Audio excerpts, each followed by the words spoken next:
Dabar esu Įsėje.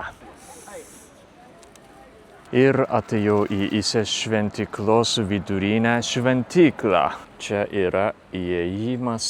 Čia yra svarbiausia šventykla visoje Japonijoje ir pagarbinama Saulės deivė.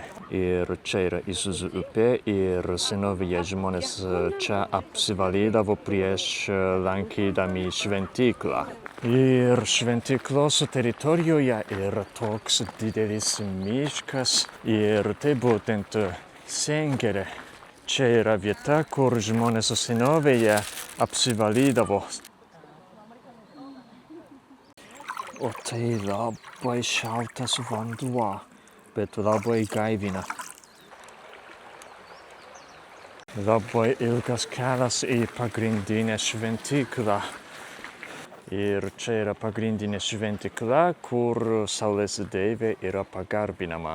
Ir šitas pastatas tai virtuvė ir čia gamina maistą, kurį aukoja Saulės deivei. Prieš pagrindinę šventyklą gamina ir čia yra sena, kad nematytų kaip gamina. Ir čia yra pagrindinė šventyklos kita pusė. O pagrindinėje šventykloje, kur pagarbinama Saulės deivė, draudžiama filmuoti, fotografuoti, todėl aš negaliu parodyti jums. Bet iš čia šiek tiek matomas pastatas, šiek tiek tik stogas.